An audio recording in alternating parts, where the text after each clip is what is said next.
right off the top, 1916 Babe Ruth rookie card, PSA 8. This is the highest graded in the world. It was sold for $5.9 million at an auction in 2021. A 9.5 grade 1952 Topps Mickey Mantle card sold for a record $12.6 million in 2022. That's a one of one. 1951 Bowman Mickey Mantle rookies. You want to tell us what you paid in 1996? Watch this. $121,000. And they called him crazy. He paid $121,000. Everybody said this man lost his mind. 1996, 28 years later, it's worth whatever the market pays. They put $30 million. I offered $19 million for this exact card 2 years ago. And I called the owner of Golden Auctions. He knows this. I have a 9-figure bank account. I said, go to them with $19 million. They turned me down. So I don't know if it's 30, but I can tell you they turned down $19 million cash for that card. I was turned down. Well, this is Ken Kendrick, and over the last 3 decades, he's been buying the greatest baseball cards in the world. He has the only PSA 10 1951 Bowman Mickey Mantle rookie card. There's 9 PSA 9s, and those are worth over $3 million. Everybody's got a prize. In this video, I found 20 to 25 cards that haven't sold in the past 6 to 20 years. I'm gonna put it next to me. All the cards that we're gonna go over, they're all gonna be just next to me. You can see what they last sold for. You can see the year they last sold for, and in some cases I'll put the grade underneath, whether that's a PSA 9 or PSA 8, so you can get a better idea of a more recent sale. And so the first two cards you're going to see next to me are Andre the Giant and Ric Flair for the 1982 All-Star Wrestling cards. This is one of the first widely accepted wrestling sets. This is their rookie cards. I believe Andre the Giant has a couple cards from before this year, but this is still considered as rookie cards, still sells for a premium.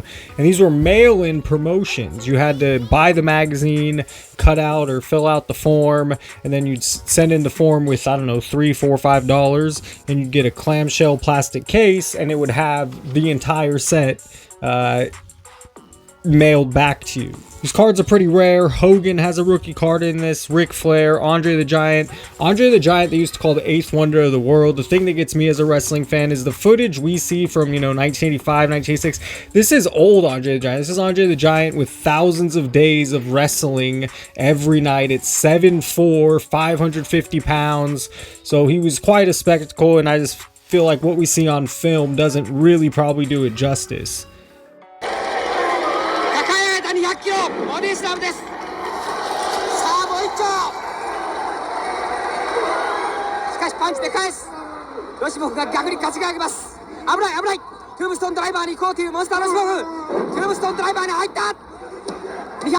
Next, we're going to move to some football cards. Not all these cards would sell for over $1 million. These first, 5 to 10 cards are not $1 million cards when they come to sale, but the 15 or 20 we're going to look at the end that'll flash next to me, all will be $1 million sales, if not $2 million, $10 million. And the last card we look at, I think, will sell for over $20 million and possibly be the most expensive sports card ever sold. People knew me. People knew I'm not somebody, who just came in for a buck. Otto Graham's rookie next to me in 1950. I believe that's the third year Bowman printing a set. They started in 1948. And then an interesting story from 1957, Topps, which is the same year Bart Starr's rookie card, which sold last a while back for a surprising amount of money. Just shocking how much money it sold for. And that's prior to any boom. So imagine what it's going to sell for next time it comes out. And midway through the 57 football run, Topps gets complaints about their gum. It's melting, it's moldy, it's issues, it's stuck to the cards. And so Topps had to do a recall on some cases from distributors, and they reissued them, but without fixing the gum quality. So a lot of retailers just dumped some of this stock that they had because of the bad gum and the gum issues. And that's one of the reasons we could point to the Bart Starr card being so rare and high grade. Is number one, the age and how old it is, and number two, this gum issue. The last NFL story I have is the Philadelphia brand Philadelphia gum. Remember, cards came in gum, and while Topps dominated baseball from 1964 to 1967, Philadelphia gum had the NFL license, and that's hilarious to talk about licenses from over 50 years ago. Mainly on the East Coast, it was more regional. And you can see next to me, Dick Butkus's rookie card came from that year of Philadelphia, was producing sports cards. See next to me happened to all be from 1948. They seem to be all sold around 2017, 2018. I'm guessing a lot of these are in the same collection, maybe the Diamondbacks owner collection. But it seems like these cards went for sale in 2017, 2018, and they just haven't seen the light of day since. 1948 Leaf is a very iconic set. I believe it has a Jackie Robinson rookie amongst some other huge baseball cards that are going to sell for a lot of money. You'll see next to me. It's a very iconic post-war set, and it was produced under some questionable circumstances. Leaf did not have the full license from the players or the MLB when they printed the set, but they did it anyways.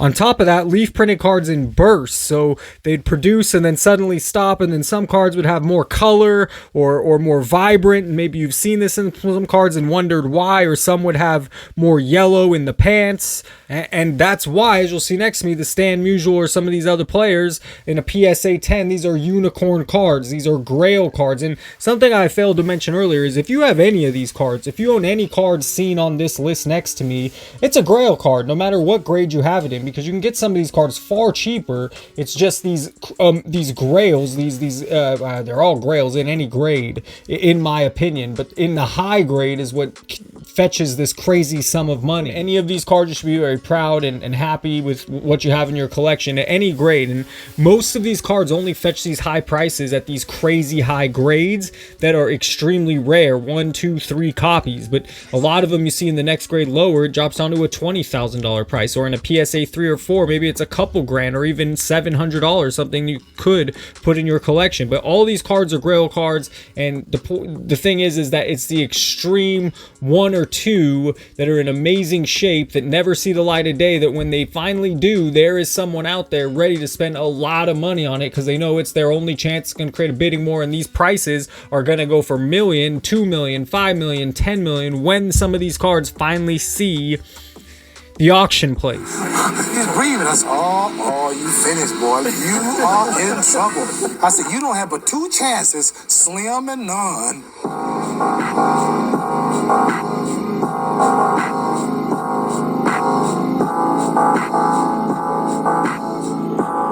So we talked about Leaf. Bowman, the more staple, I guess, they returned to producing cards in 1948 with a 48 card set. And while my knowledge base really is in vintage basketball, I know it like the back of my hand, I know a ton about vintage basketball, there are collectors that are cuckoo, that are just wild. It's their specialty, it's their niche, is vintage baseball. And I love baseball, and I'm a historian when it comes to baseball, and could hang in a lot of baseball conversations. But there are some people that know this vintage baseball stuff far more than me. But 1948 was a big year because of Bowman, because of Leaf, because Jackie Robinson, all these different things. It was the first year they're printing cards again since the World War II.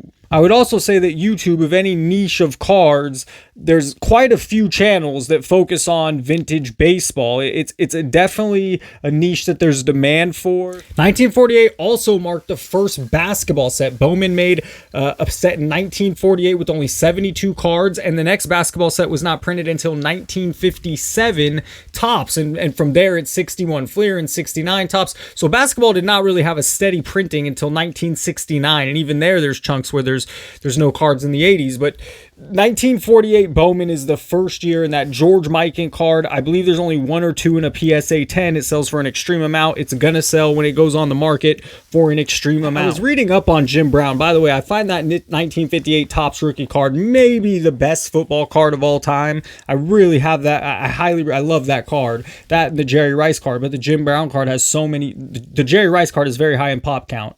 There's over 30,000 graded, where the Jim Brown card, I believe there's probably under less than 5,000 graded. So I mean, it's a big difference, but those are 2 of the most iconic football cards in my opinion. I was reading on Jim Brown's story that I think he played 9 seasons, if I'm correct, and he led the league in rushing 8 of them.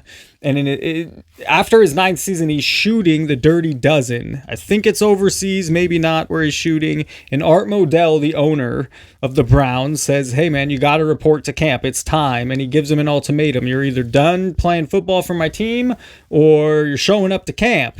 And I guess the Dirty Dozen was running late on filming, and Jim Brown said, hey man, I'm done then. I'm staying and I'm filming. I'm done. And that was it. He never ran again. That was the end of Jim Brown rushing for the Cleveland Browns and in the NFL with over 12,000 rushing yards. To end the video, we're going to see some Kareem, Michael Jordan, a few Willie Mays cards that have not seen the light of day again since around 2017. These are big Willie Mays cards. You're talking about 1951 Bowman, 1952 Topps. Those are his rookie cards and his 1953 Topps. And I believe those 3 cards are all in that Diamondbacks owner, his collection.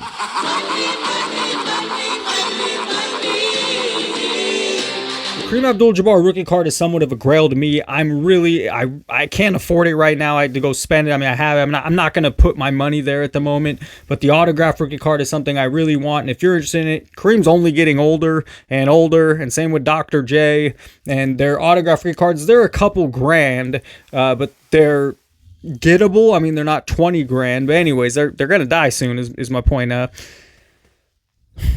Anyways, that Kareem card, somewhat of a grail to me. Beautiful card. I don't know if I love the tall boys or not. It was only 1969 and 1970 for basketball, and that's what the Kareem is. But it's an iconic set to me. Again, NBA cards. It was 1969 Topps, but prior to that, 57 Topps and 61 Fleer. And the 61 Fleer has the Wilt Chamberlain. Anyways, beautiful cards. And so's number 1, and that's exactly what I am, and that's exactly what I have been saying since I got here. Jordan has 2 cards that have not been been up for sale in a while. Now, they've been up for sale in different grading forms. The BGS, I believe 9.5 is one of these, and one of them's a 10, and they're going to sell for a premium. I don't know if they'll crack $1 million, but they definitely will get over $500,000, somewhere in between. The first card I think that's going to pop up is the 84 Star card. These cards came in, little packs, plastic packs. I have a couple sealed still, Larry Bird and Kareem. They're really cool, and they came in, it was a team bag set. Some of them were just all player. It was all Larry Bird in there. And so the 84 was in this rookie card was in a team bag set. You couldn't just go buy a pack or go buy the card. And they were also kind of distributed weird and limited quantity. Star card's pretty rare in the first place, and then in high grade, it's extremely rare. I'm very curious to see what continues to happen with Jordan, because his 1986 Fleer rookie card is not low pop count, and it sells for such a high amount. So it's interesting to see. I can't imagine that the lower grade cards or even the higher grade cards that aren't extremely rare, 1, 2, 3. I mean, we're talking about dozens, hundreds. I'm curious how they perform over the next decade. I believe it's probably this Michael Jordan rookie card market is being propped up by either Ken Golden or a few select buyers. I doubt these cards are even trading hands. I've got 5 acres on a golf. Nobody's like Jordan. Jordan transcends everything. Sports, time. He'll live on past he dies, I mean, Jordan brand, Jordan shoes, Jordan everything. So it'll be very interesting to see, can his cards, which are not, especially that 1986 Fleer, it's not extremely rare, but is it going to continue to hold that high price because Jordan is Jordan?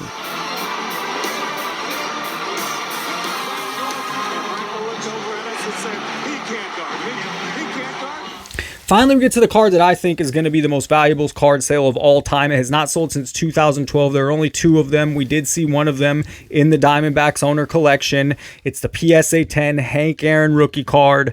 He's the home run king. He's hammering Hank, and there's only 2 of them in a PSA 10, and I see this card selling for a tremendous amount when it ever comes to auction. I look forward to that, and I look forward to seeing how much it goes for. If you enjoyed this video, hit the like button. If you have not subscribed, as always, thank you for watching, and have a great day. Probably in the $9 to $12 million range. What up, everybody? This is Robert Ory, aka Big Shot Bob, and you're watching Professional Sports Cards. Hey, by the way, go buy my rookie card.